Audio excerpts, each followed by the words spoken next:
Bonjour chers amis, nous sommes encore là pour continuer à parler des problèmes qui ruinent notre Afrique. Et particulièrement à travers cette vidéo, nous allons toucher le point crucial qui draine l'Afrique dans la médiocrité, dans l'esclavagisme et qui draine l'Afrique dans le sous-développement total. Et ce problème, tout le monde en parle, mais je vous garantis que trouver la source à ce problème, c'est ça que nous allons parler ici. C'est pour cela que je vous propose le thème « La démocratie mal comprise, source de la corruption en Afrique ». Démocratie mal comprise, source de la corruption en Afrique.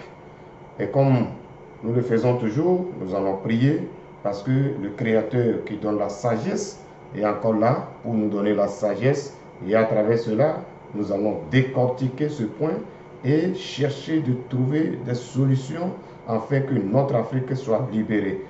Prions. Seigneur, nous disons merci, merci pour ton nom, merci pour ta présence, merci pour tout ce que tu fais dans notre vie. Il est temps que tu dois relever les Africains, il est temps que tu dois nous enlever dans la médiocrité. Pour cela, nous prions encore ce moment et nous demandons que, Seigneur Dieu, tu découles ta sagesse, afin que, Seigneur Dieu, le peuple africain comprenne que vraiment il est temps de se tourner vers toi. Il est temps que la réalité puisse sortir et tous ensemble nous pouvons être délivrés et que le changement rentre dans notre continent. Que ton nom soit béni. Amen. Alors, le thème que je vous ai déjà annoncé, que vous pouvez voir directement sur l'écran, qui nous parle de la démocratie mal comprise, source de la corruption en Afrique. Et dans la vidéo précédente, nous avons développé et défini ce qu'on appelle la démocratie. Mais j'ai ramené encore ici la définition de la démocratie. Et nous disons que la démocratie, c'est une parole qui dérive du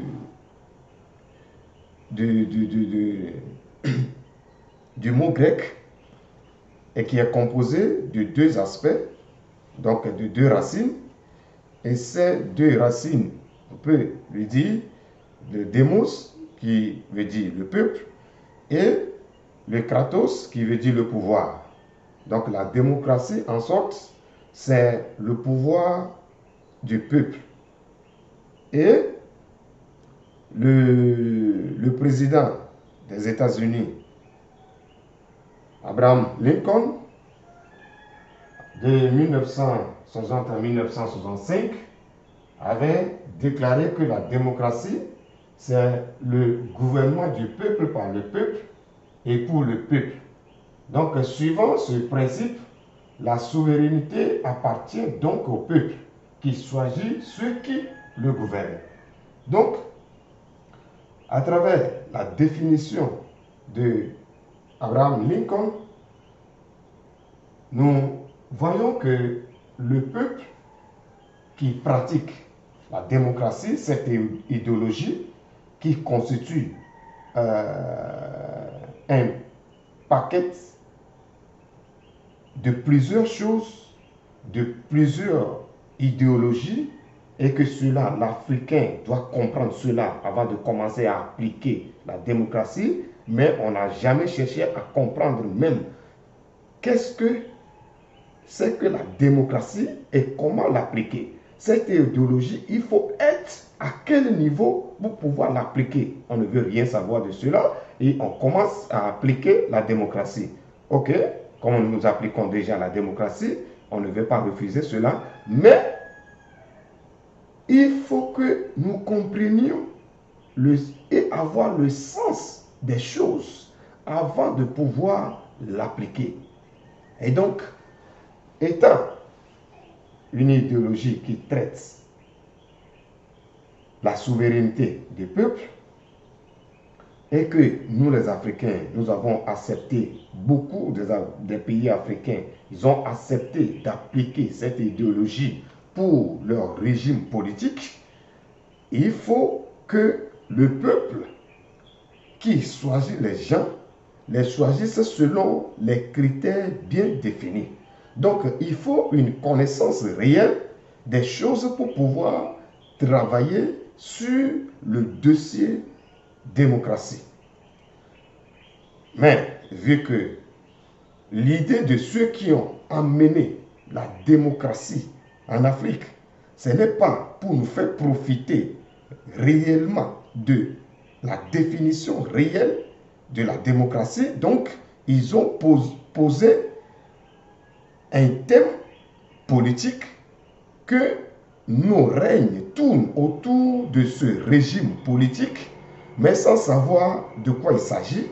Et vu qu'en nous, je le répète toujours, en nous, il y a des sources de servitude, en nous, il y a des sources de l'esclavage, ça fait que on ne peut pas comprendre la démocratie facilement si on ne nous explique pas en détail.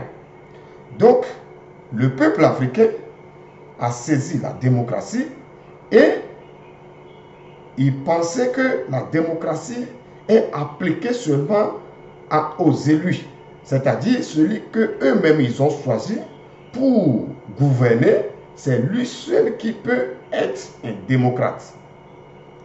Et donc, quand on parle de la démocratie, tout le monde tourne la tête directement au président, au gouvernement et aux ministres, voire les députés, les maires qui sont dans les villes.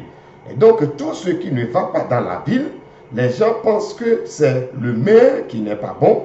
Les gens pensent que c'est le préfet qui n'est pas bon. Et c'est pour cela qu'ils n'appliquent pas la démocratie. Non. La démocratie dit le pouvoir du peuple. Et donc, chacun, toute personne qui vit dans une population détient un pouvoir. Et il doit exercer ce pouvoir pour le bon déroulement, pour l'avancement de la ville, pour l'avancement du pays dans lequel il se trouve, dans le peuple où il appartient. Donc, vous ne pouvez pas appliquer la démocratie sans comprendre les choses. Parce que beaucoup des Africains appliquent la démocratie seulement, ou bien il apporte la démocratie pour ceux qui sont élus. Et lui-même qui a le pouvoir et qui nomme les gens, il dit non, ce n'est pas lui qui doit appliquer la démocratie. Lui peut faire ce qu'il veut, mais les élus, c'est-à-dire ceux qui, eux-mêmes, le peuple a donné le pouvoir de les gouverner, ce peuple, il attend seulement que l'unique qui est le responsable, ou bien le directeur, ou bien fait partie du gouvernement, c'est lui qui doit appliquer la démocratie. Ce n'est pas comme ça. Pourquoi je vous dis cela? Je vous dis, la démocratie mal comprise est la source de la corruption. Chaque individu qui appartient à une population, qui appartient à un tribu, si il n'a pas compris la démocratie et il ne peut pas choisir quelqu'un qui a la vision de la démocratie pour pouvoir les gouverner. Ça, c'est un. Parce que c'est le peuple, dans le régime démocratique, c'est le peuple qui élit. Ok. Mais ce peuple n'a rien compris de la démocratie. Donc, selon vous, ils peuvent prendre quelqu'un qui va diriger selon le régime démocratique? Non, il ne peut pas prendre, il ne peut pas élire, il ne peut pas choisir quelqu'un qui peut les gouverner selon le régime démocratique. Parce que lui-même, il n'a pas compris la démocratie. Et donc, pour lui, C'est seulement le jour de l'élection, lui, il finit de voter quelqu'un, il le positionne quelque part, et lui pense que c'est celui que lui, il a voté, c'est lui seulement qui a le droit d'appliquer la démocratie. Et lui, qui a choisi ce dernier pour pouvoir le gouverner, lui, ça ne lui intéresse pas d'appliquer la démocratie. Donc, son pouvoir que lui, il a en tant que peuple, il peut l'utiliser comme il veut. C'est-à-dire, il y a certains, dans la ville où ils sont capables de faire des activités pour dégrader la route, la petite route qui a été construite dans la ville. Il peut mener des activités pour dégrader la route là parce que lui, il est dans la démocratie et il peut faire ce qu'il veut. Les gens sont capables de pisser par terre un peu partout, faire des désordres pour attendre seulement que le gouvernement qui applique la démocratie, c'est lui seul qui va venir arranger les choses. Ça, vous avez mal compris la démocratie. La démocratie, c'est le pouvoir du peuple et le peuple doit mettre en pratique son pouvoir pour que le terme démocratie soit appliqué. Donc, tant que le peuple ne connaît même pas ce qu'on appelle la démocratie et il demeure dans le régime démocratique en choisissant les gens pour les gouverner, ils ne vont pas choisir les gens comme il se doit, et de deux, ils ne seront pas en mesure d'arriver à un résultat d'un régime démocratique. Mais ce n'est pas ça que nous allons décortiquer ici. Ce que nous allons décortiquer aujourd'hui, c'est la corruption. La corruption dans nos pays sont tellement élevées que on ne peut même pas dire que la corruption c'est mauvais, c'est mauvaise. Dans nos pays, dans nos villes, la corruption devient une chose légale. En même temps, on crie sur les toits que nous sommes en train d'éradier la corruption. Je vous dis, pour ceux qui ne sont pas en Afrique, on peut les mentir pour leur dire que non, maintenant il n'y a plus de corruption, maintenant nous avons mis des systèmes en place pour que la corruption soit éradiée, pour que la corruption cesse en Afrique. Je vous dis, c'est faux. Tout ce que nous faisons en Afrique, toutes les décisions du gouvernement jusqu'au dernier du pays, toutes nos intentions concourent à alimenter la corruption. Je vais vous expliquer mieux ce que je vous dis. La corruption, comme vous le voyez, il y a plusieurs types de corruption. Il y a la corruption active, il y a la corruption des mineurs et il y a la corruption passive. La corruption active, c'est qu'un particulier, pour pouvoir avoir un chantier, il va aller corrompre, par exemple, le maire d'une ville, il va aller corrompre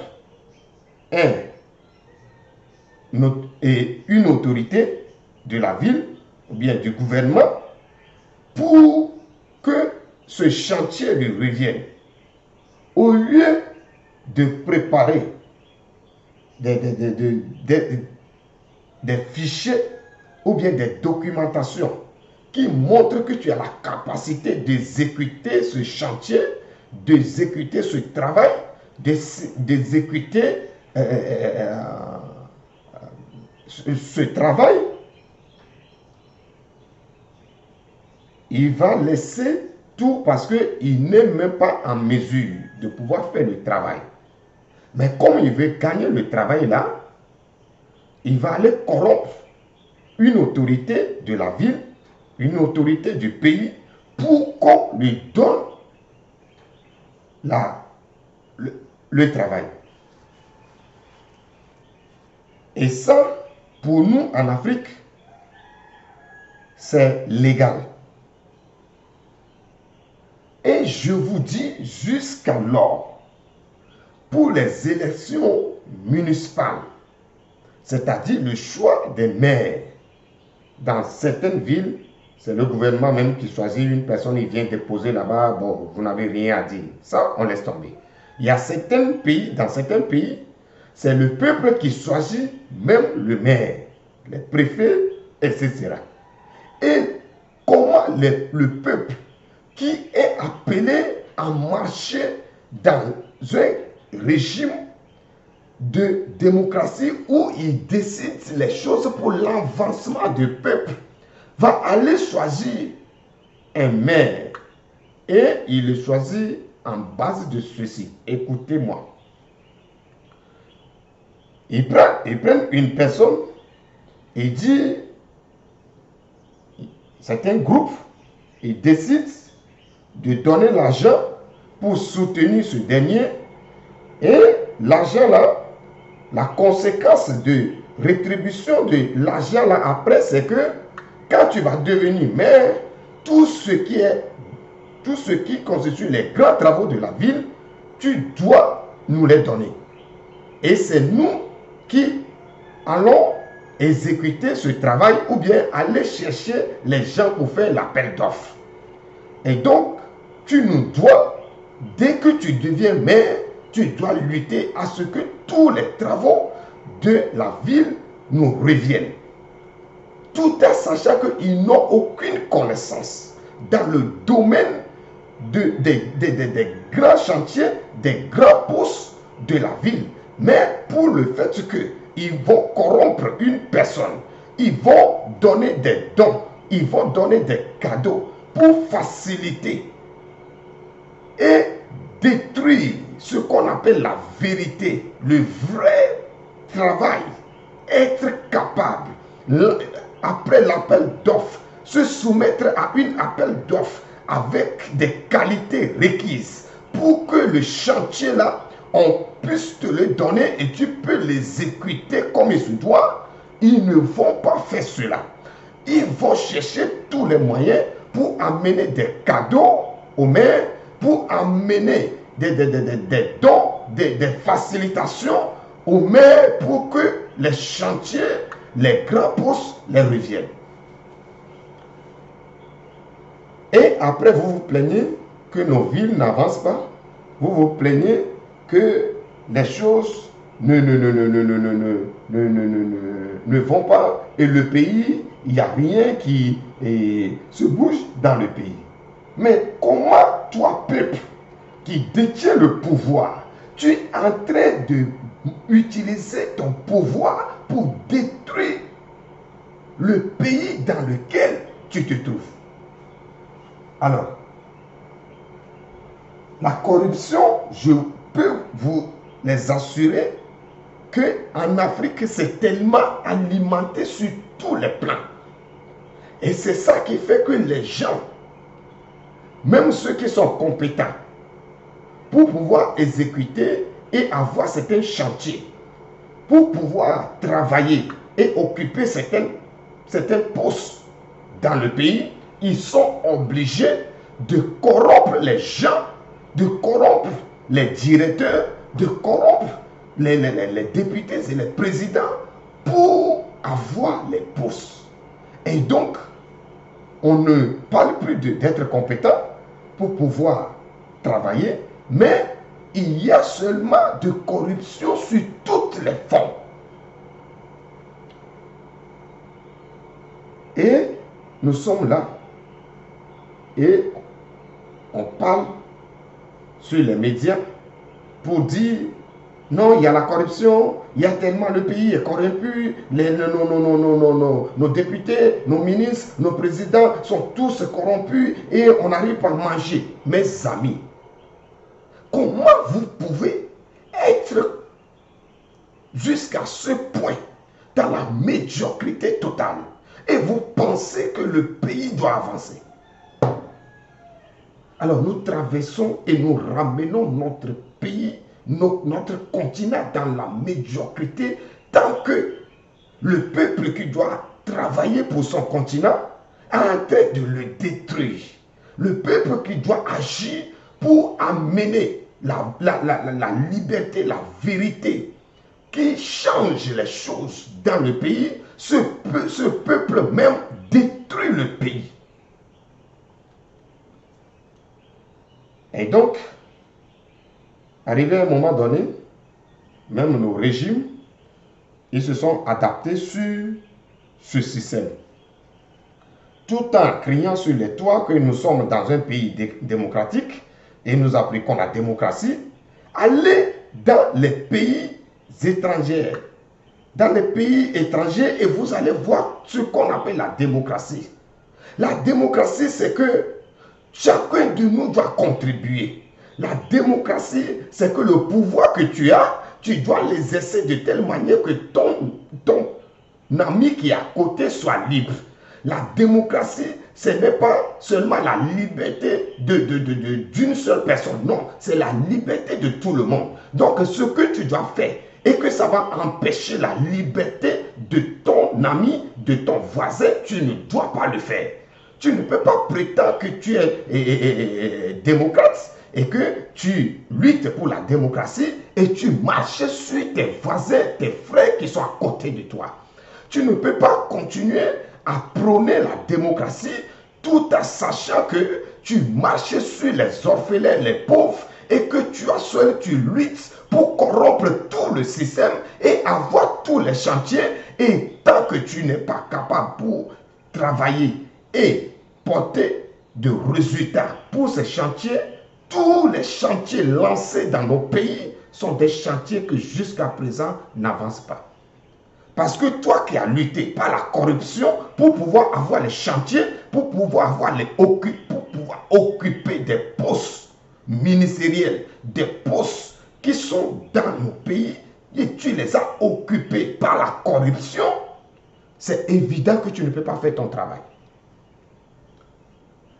Il faut que nous disions la vérité. Il y a... Alors, mes amis, je suis en train de vous dire que nous n'avons rien compris de la démocratie.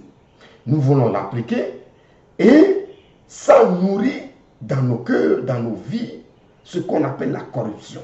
Et la corruption en Afrique est tellement élevée que les gens ils prennent la corruption comme la voie légale pour pouvoir avoir l'accès à des travaux, pour pouvoir avoir l'accès à des postes. Et donc, comme les gens corrompus qui sont à la tête et qui doivent mettre les gens dans les postes pour l'avancement du pays, ils prennent les mêmes personnes. Parce que, alors, les choses sont vraiment sur le point, disons, même mental. Si tu vois les médiocres quelque part, tu vas voir que parmi eux, ou bien ils cherchent toujours, ce groupe cherche toujours à marcher, ou bien à être des amis des médiocres. Et les intelligents forment toujours leur groupe parce que c'est une question un peu psychologique et qui fait que les gens de même catégorie cherchent à aller ensemble. Donc, un corrompu va chercher toujours à marcher avec les corrompus pour pouvoir être à l'aise. Et donc, tous ces gens constituent une chaîne jusqu'à arriver en bas. Et à la fin, on ne sait plus qui fait quoi et qui est bon parmi tous ces corrompus. Donc, à la fin, la corruption devient légale pour tout le monde.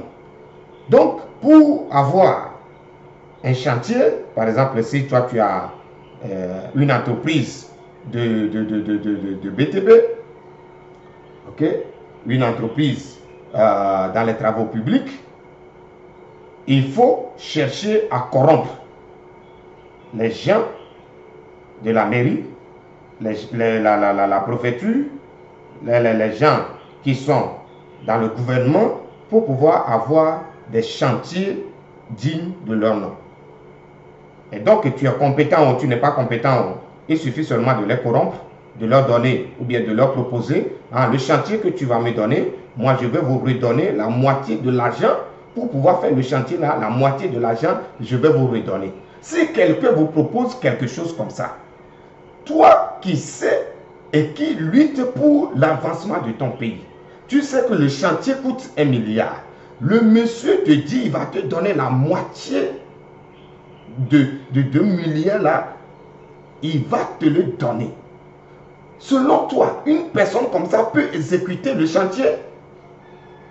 Pourquoi tu acceptes des contrats comme ça et tu dis que non, on a attribué des chantiers aux gens et les gens n'ont pas fait le travail et ils ont abandonné tout? Pourquoi? Parce que tu sais que la personne que tu as choisie, ce n'est pas une personne qui peut faire le travail.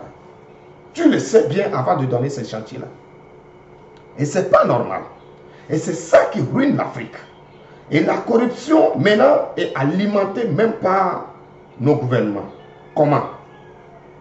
Vous prenez un douanier qui va faire des contrôles sur des marchandises qui coûtent des millions.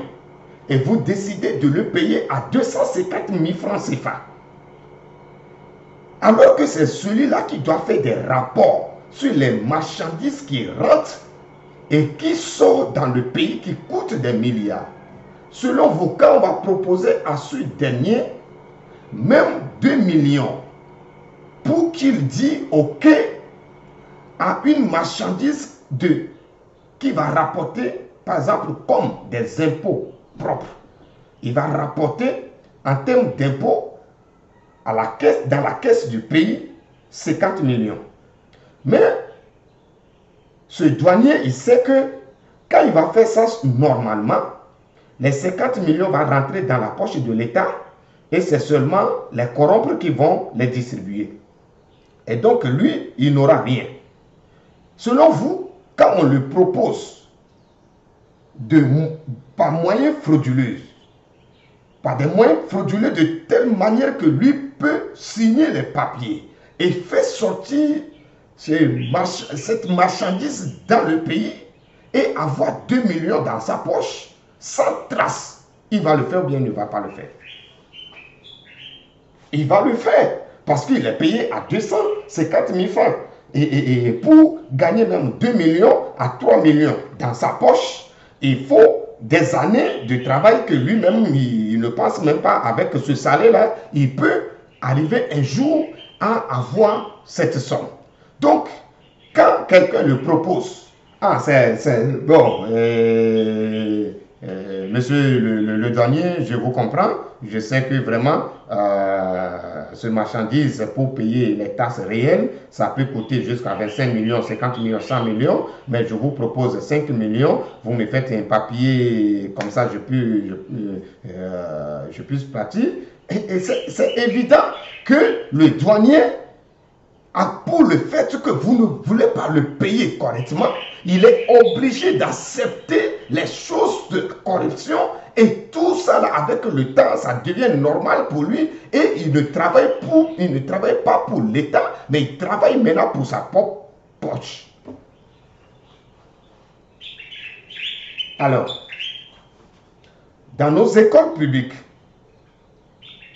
nos professions sont payées à 50 000, à 100 000, à 150 000. Alors, ces professeurs qui doivent éduquer, qui doivent être à l'aise, qui doivent penser à former les gens pour l'avenir du pays, vous les payez misérablement. Et vous voulez qu'ils travaillent honnêtement pour pouvoir apporter la sagesse dans le pays, pour pouvoir instruire vos enfants sur la médiocrité qui traîne, qui gangrène l'Afrique. Comment ces derniers peuvent faire cela?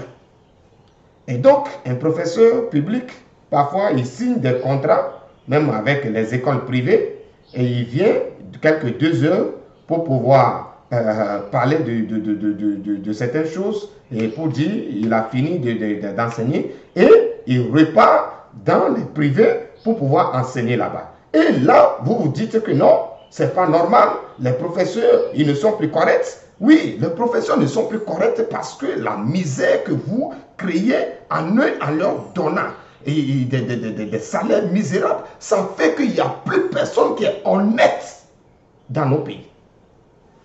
La corruption. La corruption est arrivée à des formes vraiment radicales pour le fait que toutes les actions menées dans nos pays constituent seulement des réseaux d'alimentation qui nourrissent la corruption. Quand vous prenez un médecin et vous le payez misérablement et vous voulez que la santé des gens soit garantie, alors selon vous, qu'est-ce que vous en pensez? Si ce dernier est en train de travailler dans un hôpital d'État et on l'appelle pour son intervention dans une clinique seulement, il peut gagner 1 million. Mais ce dernier travaille dans un hôpital public qui le paye 250 000 francs ou bien maximum pour les grands médecins chez nous, ils sont à 500 000 et peut-être 1 million, peut-être. Ce dernier, on l'appelle dans une clinique et on lui dit, viens opérer une personne et on va te donner par intervention 500 000, 1 million, 2 millions, 3 millions. Selon vous, ce dernier va respecter son contrat qui est de rester dans le public et gagner des miettes? Il ne va pas le faire. Donc, il est maintenant quelqu'un qui a signé le contrat avec l'État, mais il va aller exécuter sa fonction ailleurs. Parce que la manière dont on paie à tout le monde, ça alimente seulement à être corrompu de gauche à droite. Donc de la tête, dans tous les secteurs, dans tous les domaines, il est tellement demandé à ce que les gens volent pour pouvoir manger. Et on va à la télé, sur les réseaux sociaux, et on crie qu'on veut éradier, qu'on veut cesser la corruption. Comment tu peux cesser la corruption si un pays est comme ça dans la misère et toute la gestion alimente la corruption? Et c'est devenu vraiment légal que ceux même qu'ils ont choisi pour que les gens là combattent la corruption, ils sont payés à la misère. Et donc quand ils sont partis pour les premiers 2 jours, ils rentrent dans les bureaux, ils commencent à faire des tapages. Ah, et ici on veut contrôler les dossiers, ici on veut vérifier si tous les impôts sont payés, ici on veut vérifier. Quand on leur proposait que monsieur, tu peux écrire pour ce dossier que vraiment c'est vérifié, tout est ok, et nous on te donne 50 millions, tu vas partir. Ou bien tu veux vérifier ce dossier, si ce n'est pas correct, tu peux nous convoquer, on t'envoie notre avocat et il va faire le travail, ou bien tu acceptes 50 millions, tu acceptes 100 millions et tu nous certifies que tous ces dossiers-là sont corrects et tu quittes ici. Le monsieur que vous avez envoyé pour combattre la corruption, il est payé à 200 000 francs. Il est payé peut-être à 500 000 francs. Pour aller combattre la corruption des entreprises qui sont à des milliards de chiffres d'affaires. Et ils ne payent jamais des impôts. Si ce dernier qui combat la corruption, s'il vérifie toute la documentation de l'entreprise, l'État peut gagner 100 milliards. Mais 100 milliards là, l'entreprise ne veut pas payer cela. Et vous emmenez quelqu'un qui est payé à 200 000 francs pour aller contrôler une entreprise qui a des chiffres d'affaires des milliards. Et donc ce dernier, il se retrouve avec une entreprise en acceptant la corruption au moins 100 millions dans la poche pour revenir à la maison. D'un seul coup, pour vous, est-ce que ce dernier va être honnête? Non. C'est pour cela, tous ceux qui sont rentrés dans le combat de la corruption, ils sont plus corrompus plus que ceux qui même font la corruption. Mes amis, tout le réseau de nos pays africains pour pouvoir gouverner est enchaîné et gangréné par la corruption de la tête jusqu'aux pieds. Le peuple ne sait plus ce qu'on appelle le bon sens et pour voter quelqu'un pour nos municipaux, ils votent quelqu'un qui va leur défendre, qui va défendre seulement leur intérêt, pas l'intérêt du pays, pas l'intérêt de la ville, pas l'intérêt du peuple, mais l'intérêt de quelques personnes qui ont facilité son élection.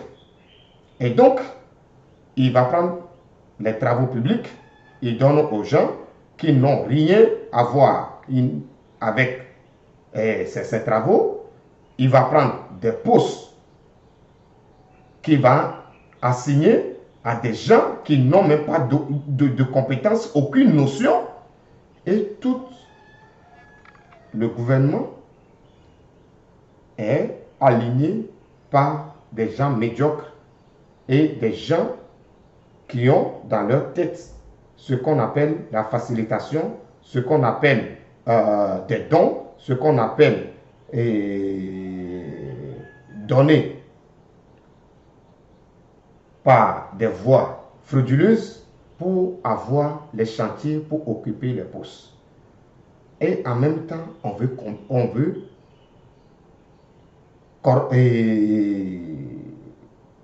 détruire la corruption. On veut éradier la corruption. On veut neutraliser la corruption. On ne peut pas. Mes amis, les peuples africains, je vous dis et je vous le répète, on ne peut pas continuer à alimenter la corruption pour dire que nous voulons l'éradier. Ça, c'est faux. Et ceux qui payent misérablement des gens, c'est eux qui alimentent la corruption. Les entreprises qui payent misérablement leurs dirigeants, leurs travailleurs, ils alimentent la corruption. Parce que dès que le travailleur, il trouve une facilitation quelque part, il va le faire. Parce qu'il n'arrive pas à manger à la maison. Mais en même temps, toutes ces entreprises, ils crient sur le toit que non, et la corruption nous ruine. Pourquoi toi tu alimentes la corruption et puis tu cries que la corruption te ruine? Alors, tous les peuples africains doivent se remettre en cause et doivent penser maintenant à être corrects. Sinon, là, le point que nous sommes maintenant en Afrique, l'Afrique ne peut jamais s'en sortir. On ne peut jamais parler du développement de l'Afrique tant que la chaîne d'alimentation de la corruption s'agrandit, se graine de jour en jour pour être encore plus renforcée qu'avant. Je vous dis présentement, la corruption est plus élevée même que dans les temps passés. Parce que on ne travaille pas pour aller dans le bon sens, mais chacun cherche maintenant à gagner son pain par la corruption. Et la corruption devient légale. Mes amis, les peuples qui ont évolué en Europe et aux États-Unis, je vous dis, chacun fait sa part pour que les autres avancent. Donc la démocratie est appliquée dans ces pays parce que chacun comprenne et cherche à mettre en pratique le pouvoir. La démocratie, je vous ai dit, c'est le pouvoir du peuple. Et le peuple cherche à agir d'une manière que chacun soit libre. Ce n'est pas seulement tout le monde se croise les bras. Donc il y a certains même, ils ne travaillent plus, ils se croisent les bras et ils attendent que les autres fassent et le travail, et puis eux vont manger dedans. Mais eux, ces gens-ci même, ils parlent eux aussi de la corruption. Mais c'est quelle médiocrité, c'est quelle mentalité? C'est une malédiction ou quoi? C'est pas normal. Tu ne peux pas rester main croisée sans rien faire. Et tu attends que l'argent vienne. Tu attends le développement du pays, tu attends l'évolution du pays. Ça, c'est des fausses.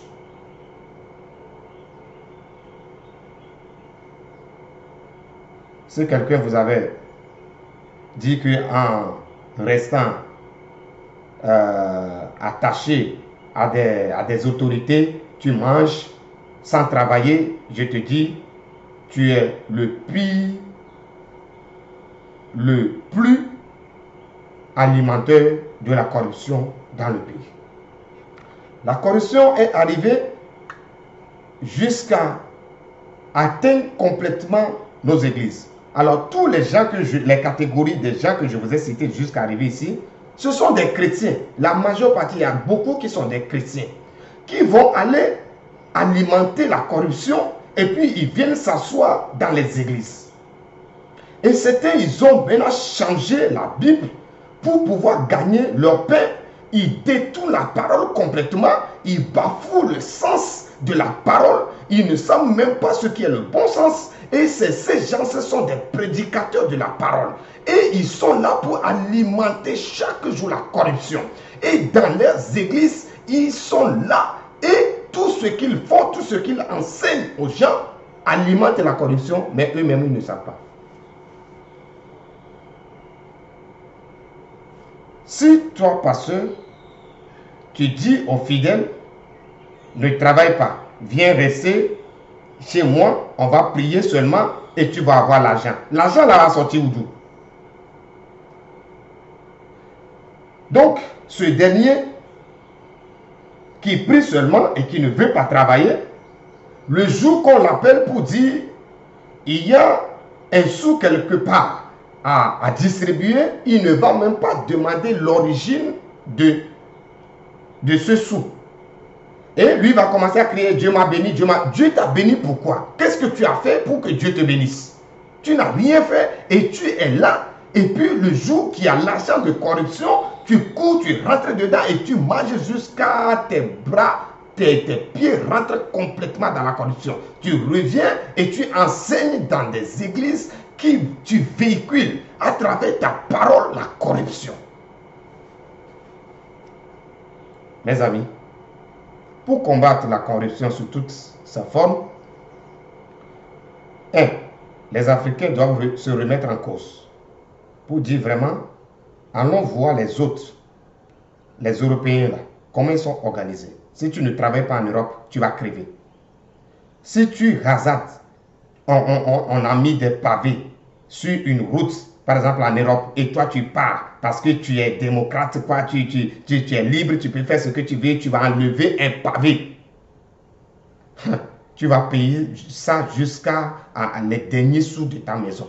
Si tu cries même en désordre pour détruire la tranquillité de quelqu'un à côté, c'est les policiers qui vont venir te chercher. Le dernier point pour partir, les policiers de l'Europe et les policiers de l'Afrique, vraiment il n'y a rien à comparer parmi les deux gestions. Un policier qui se place en Afrique, au bord de la route, qui demande l'argent et on lui donne cash, même ses responsables, les autorités peuvent passer devant lui et ils savent que le monsieur là qui est là, il est en train de prendre l'argent chez les taximètres, il est en train de prendre l'argent chez les chauffeurs, il est en train de prendre l'argent un peu partout que lui se trouve, il prend l'argent et les autorités de la ville, les autorités du pays ne disent rien parce qu'ils disent que c'est ça, c'est moyen pour pouvoir payer l'impôt. Le monsieur là, qui vous a dit qu'il va venir vous donner, qui va remettre dans la caisse de l'État tout ce qu'il a pris le jour là, s'il ne donne même pas de reçu. S'il ne donne même pas de reçu à personne. Et même pour corrompre et pour éradier la corruption. Comment vous pouvez mettre les gens en contact de l'argent et vous voulez qu'ils ne touchent pas l'argent? Ça, c'est la pire médiocrité dans le monde. Pour dire, moi je mets un policier qui va en route, il ramasse l'argent et il revient pour mettre dans la caisse de l'État. D'où vient cela? C'est la médiocrité en Afrique. C'est non-sens. Ça n'a pas de sens. Un policier, si quelqu'un a tort et qui doit payer des impôts, ce policier ne doit pas retirer l'argent dans sa main. Il doit seulement donner le papier d'impôt et avec le numéro de compte de l'État sur le papier d'impôt. Et cet impôt va aller être payé à la poste, dans les lieux où l'État, dans les banques où l'État même désire. Mais chez nous, ce n'est pas comme ça. Je vous dis, en Europe, tu ne vas jamais voir aucun policier demander l'argent à quelqu'un. Tant même l'argent à quelqu'un parce que la personne est fautive. Donc, comme il doit payer des impôts, peut-être la personne a mal garé sa voiture, comme il doit payer des impôts, donc lui, il tend sa main pour retirer l'impôt là, jamais. Si vous mettez les gens en contact de l'argent, on ne peut jamais les empêcher de voler. Et nous allons continuer pour les vidéos prochaines pour donner tout ce qu'il faut pour sortir l'Afrique dans la corruption. Ça, c'est dans la vidéo précédente. Dans la vidéo qui va suivre ceci, nous allons vraiment décortiquer tous les moyens à mettre en œuvre pour éradier la corruption dans nos pays. Je vous remercie et dans la prochaine vidéo, nous allons voir ces points essentiels. Merci beaucoup.